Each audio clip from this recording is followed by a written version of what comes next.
जरा सोचिए, United Nations जैसी दुनिया की सबसे बड़ी राजनीतिक संस्था, क्या उसे अपने फैसलों के लिए एक आध्यात्मिक गाइड की जरूरत है? ये एक ऐसा सवाल है जो हाल ही में एक कम्युनिटी डिस्कशन से निकल कर आया है। और ये जितना सुनने में दिलचस्प है, उतना ही गहरा भी। तो चलिए इस पूरे आइडिया को शुरू से समझते हैं। हम देखेंगे कि ये सवाल पैदा कहाँ से हुआ, इसके पक्ष में क्या तर्क दिए जाते हैं, फिर ये भी देखेंगे कि इसे हकीकत बनाने में क्या-क्या मुश्किलें हैं, और आखिर में एक ऐसे समाधान पर बात करेंगे जो शायद हमें भविष्य की एक झलक दे सकता है।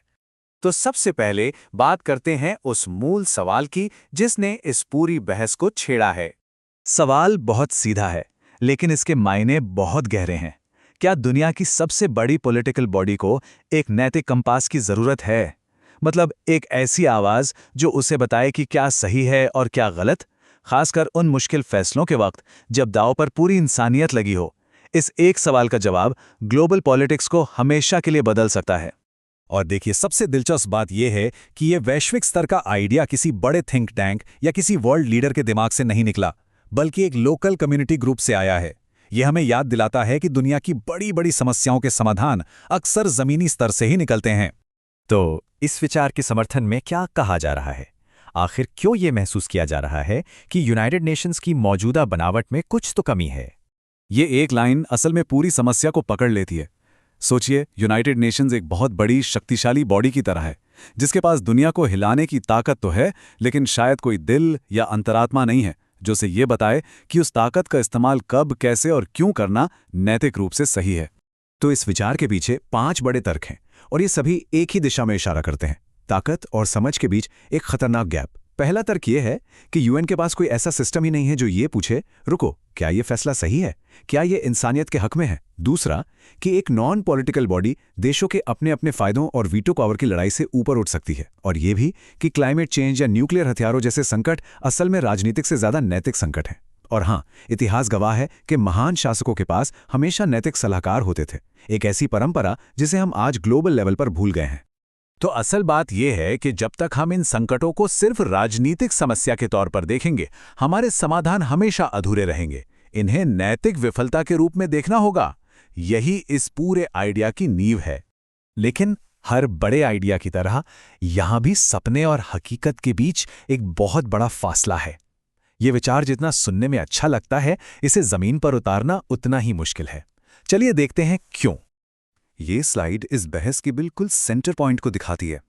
एक तरफ है एक नैतिक दिशा की उम्मीद, और दूसरी तरफ हैं कुछ बेहद मुश्किल सवाल। आखिर ये कौन तय करेगा कि सही क्या है? कौन सी नैतिकता, कौन सी परंपरा? और क्या ऐसा करने से यूएन का सेक्युलर यानी धर्मनिरपेक्ष ढांचा ही कमजोर नहीं पड़ जाएगा? और यही सवाल हमें इस आइडिया की सबसे बड़ी मुश्किलों तक ले आते हैं। सोचिए, आध्यात्मिक या स्पिरिचुअल जैसे शब्द को 193 देशों के लिए एक जैसा कैसे डिफाइन करेंगे? इसके सदस्यों को कौन चुनेगा? और ये कैसे सुनिश्चित होगा कि कोई एक धर्म या संस्कृति हावी ना हो जाए? ये सिर्फ एक चुनौती नहीं, बल्कि ग्लोबल डिप्लोमेसी की सबसे बड़ी पहेलियों में से एक है।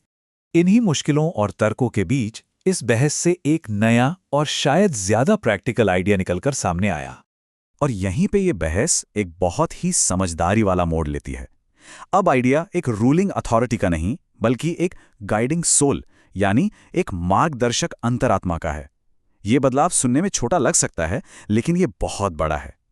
एक सलाहकार परिषद बनाकर ये कई मुश्किल सवालों से बच जाता है, और एक कॉम्पिटिटर की तरह नहीं, बल्कि एक मददगार की तरह काम कर सकता है। और ये सिर्फ एक ख्याली पुलाव नहीं है, बल्कि इसके लिए एक पूरा ढांचा सोचा गया है। जरा इस पर नजर डालिए। इसमें सिर्फ शांति पर सलाह देने वाली काउंसिल ही नहीं, बल्कि एक यूनिवर्सल कोर्ट ऑफ जस्टिस भी है जो नैतिक न्याय पर फोकस करेगा। यहां तक कि एक अर्थ स्पेस कमीशन की भी बात है, जो हमारे ग्रह की आध्यात्मिक देखभाल की बात करता है। ये दिखाता है कि यह सोच कितनी गहरी और कितनी बड़ी है। ये उपमा इस पूरे रिश्ते को बहुत खूबसूरती से समझाती है। यूएन का मौजूदा ढांचा शरीर की तरह काम करता रहेगा, और ये नई सलाहकार परिषद उसकी आत्मा या कहें कि अंतरात्मा की भूमिका निभाएगी। तो इस पूरी चर्चा से हम क्या सीख सकते हैं? ये आइडिया हमें ग्लोबल गवर्नेंस के भविष्य के बारे में क्या इशारा देता है? ये लाइन इस पूरी बहस का निचोड़ है। एक तरफ है बिना दिशा की ताकत, और दूसरी तरफ है बिना असर का ज्ञान। ये पूरा आइडिया इन दोनों को जोड़ने की एक कोशिश है, ताकि हमारी ताकत का एक मकसद हो और हमारे ज्ञान का दुनिया पर कोई असर हो। तो अंत में बात यह है कि ऐसी कोई परिषद बने या ना बने, ये बहस अपने आप में एक बहुत बड़ा संकेत है। ये हमें बता रही है कि हम एक ऐसे मोड़ पर खड़े हैं जहां सिर्फ राजनीतिक दांवपेच काफी नहीं है। दुनिया की सबसे मुश्किल समस्याओं को सुलझाने के लिए अब हमें पॉलिटिकल पावर और कलेक्टिव विजडम के बीच एक पुल बनाना ही होगा। और ये हमें इस आखिरी सवाल पर छोड़ जाता है, क्या पूरी इंसानियत को एक साथ लाने के लिए हमारा अगला कदम एक साझा वैश्विक अंतरात्मा को जगाना है? ये एक ऐसा सवाल है जिस पर हम सभी को सोचना चाहिए।